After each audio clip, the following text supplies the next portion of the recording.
এক বড় কলেজে রাজ নামে একটি ছেলে আর দেবিনা নামে একটি মেয়ে পড়তো। রাজ যেমন পড়াশোনায় মেধাবী, তেমনি দেবিনা খুব সুন্দরী। রাজ ও দেবিনা একে অপরকে খুব ভালোবাসতো। ওই কলেজে ঈশিতা নামে আরেকটি মেয়ে পড়তো।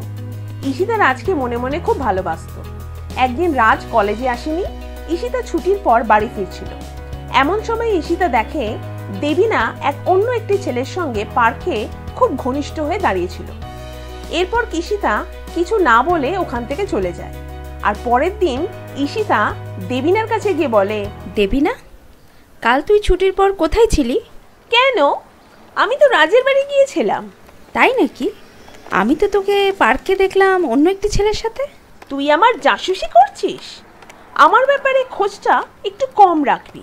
তারপর দেবিনা ওখান থেকে রেগে মেগে চলে যায় আর রাজের কাছে গিয়ে বলে, রাজ, চলো আজ একটা সিনেমা দেখা যাক।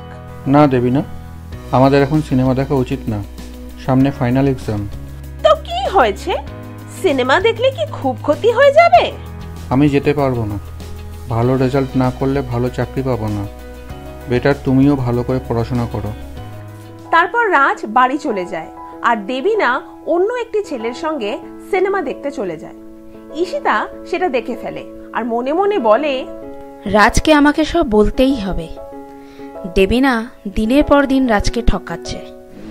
এরপর ঈশিতা রাজের বাড়ি যায় আর রাজকে বলে, রাজ, দেবিনা তোমাকে ঠকাচ্ছে। কি বলছো তুমি?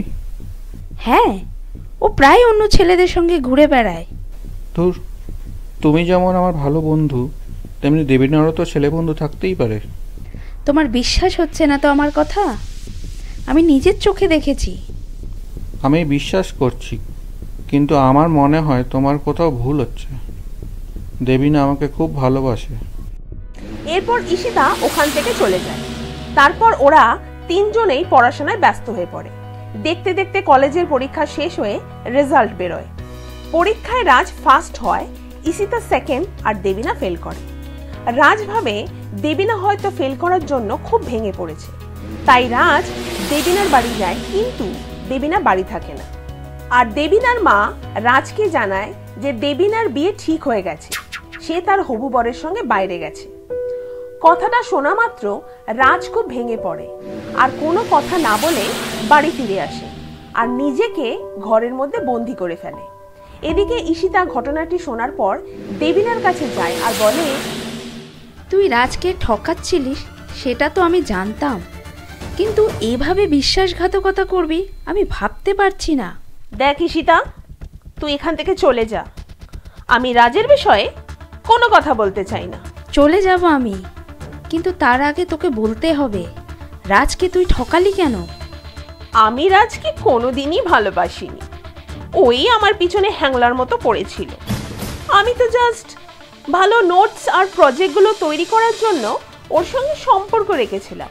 ছি দেবিনা, তুই এতটা নিচে নামতে পারলি? তুই এখান থেকে বেরো। দেখ দেবিনা, তোকে রাজ না খুব ভালোবাসে রে। ওকে এভাবে কষ্ট দিস না, ওকে বিয়ে করে নে। পাগল নাকি? ওর মতো গরিব ছেলেকে বিয়ে করে আমি আমার জীবন নষ্ট করব নাকি? জানিস আমি বিয়ের পর বিদেশে যাচ্ছি।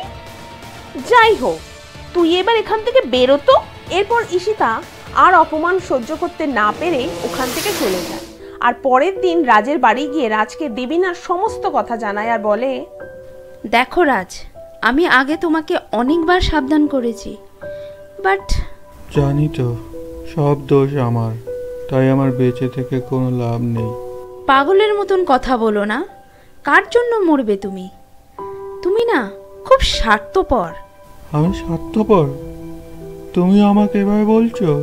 তবে না তো কি, তুমি শুধু দেবিনা তোমার সাথে কি করলো সেই কথা ভাবছো, একবারও তোমার বাবা মার কথা ভাবছো না। তোমাকে ওদের জন্য বাঁচতে হবে, নিজেকে প্রমাণ করো, অনেক উঁচুতে ওঠো। ঈশিতার অনেক বোঝানোর পর রাজ নিজেকে সামলালো আর সেদিন থেকে চেষ্টা করতে লাগলো যে সে কিভাবে অনেক রোজগার করতে পারবে, অনেক উঁচুতে উঠতে পারবে। অনেক চেষ্টার পর রাজ অনেক টাকা ইনকাম করতে শুরু করে। সে এখন একটা বিরাট কোম্পানির মালিক। তার ব্যবসা দেশ বিদেশে ছড়িয়ে পড়েছে। তারপর একদিন রাজের মা রাজকে ঈশিতাকে বিয়ে করার কথা বলায় রাজ ঈশিতাকে গিয়ে বলল, ঈশিতা, আমার মায়ের তোমাকে খুব পছন্দ। আমার মা তোমাকে আমার বউ করতে চায়। তুমি কি রাজি? কিন্তু তুমি তো আমাকে ভালোবাসো না। সে আমি জানি না, তুমি রাজি কি না। হ্যাঁ। এরপর রাজ ও ঈশিতার খুব ধুমধাম করে বিয়ে হলো। বিয়ের পর ওদের মধ্যে ভালোবাসা আরো গভীর হয়ে গেল। ওরা দুজনেই সুখে সংসার করছিল। কিছুদিন কেটে যাওয়ার পর একদিন রেস্টুরেন্টে হঠাৎ রাজের সঙ্গে দেবিনার দেখা হয়। আরে রাজ, তুমি কেমন আছো? ভালো, তুমি কেমন আছো? আমি তো খুব ভালো আছি। কি করছো? আমার কথা বাদ দাও, বিদেশ থেকে কবে এলে? এই তো 1 বছর হয়েছে। এখানে অনেক বড় কোম্পানিতে আমার হাজবেন্ড ম্যানেজার। তুমি নিশ্চয়ই ওই একটা ছোটখাটো কোম্পানিতে কাজ করো। তুমি কোনোদিনই কিছু করতে পারবে না, সেটা আমি খুব ভালো করেই জানতাম। যাই হোক, বিয়ে করেছো? হ্যাঁ। কোন গ্রাম থেকে তুলে নিয়ে এসেছো? দেবিনা রাজের সঙ্গে কথা বলছিল, এমন সময় দেবিনার হাজবেন্ড অমিত তাদের সামনে এসে দাঁড়ায় আর রাজকে দেখে বলে, আরে স্যার, আপনি এখানে? ম্যাডাম এসছেন? হ্যাঁ। এমন সময় ঈশিতা সামনে এসে দাঁড়ায় আর ঈশিতাকে অমিত দেখে বলে, কেমন আছেন ম্যাডাম? ঈশিতা কিছু বলার আগেই দেবিনা বলে ওঠে, আরে তুমি ওদের স্যার ম্যাডাম বলছো কেন? আমি তো ওনাদের কোম্পানিতেই কাজ করি। রাজ স্যার আমার বস। আরে দেবিনা, কেমন আছিস? আমাদের দেখে খুব অবাক হলি বুঝি? মানে?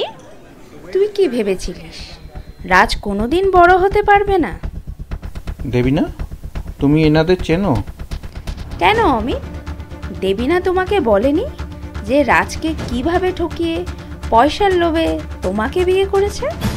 এরপর ঈশিতা সমস্ত ঘটনা অমিতকে বলল আর অমিত সব শুনে দেবিনাকে বলল, ছি দেবিনা, তুমি যে লোভী সেটা আমি বিয়ের পরপরই বুঝে গেছিলাম, কিন্তু তুমি যে এতটা নিচু মনের মানুষ তা আমি ভাবতে পারিনি। দেবিনা, তোকে একটা কথা বলি, পয়সা যে কেউ কামাতে পারে, কিন্তু ভালো মানুষ না ভাগ্য করে পাওয়া যায় রে। অনেকক্ষণ চুপ থাকার পর রাজ বলে উঠল, দেবিনা, থ্যাংক ইউ। তুমি যদি আমার জীবন থেকে না যেতে আমি কোনোদিন এত বড় হতে পারতাম না, আর ঈশিতার মতন এত ভালো লাইফ পার্টনারও পেতাম না। আর হ্যাঁ, অমিত খুব ভালো ছিল, ওকে নিয়ে সুখে সংসার করো। চলো ঈশিতা। রাজ, আমাকে তুমি ক্ষমা করে দিও, আমি তোমার সাথে অনেক অন্যায় করেছি। এরপর রাজ কোনো কথা না বলে ঈশিতাকে নিয়ে ওখান থেকে চলে যায় আর দেবিনা নিজের ভুল বুঝতে পেরে অমিতের কাছে ক্ষমা চায় আর অমিতও দেবিনাকে ক্ষমা করে দেয়। এরপর ওরা চারজনে নিজেদের জীবনে সুখে স্বাচ্ছন্দ্যে দিন কাটায়।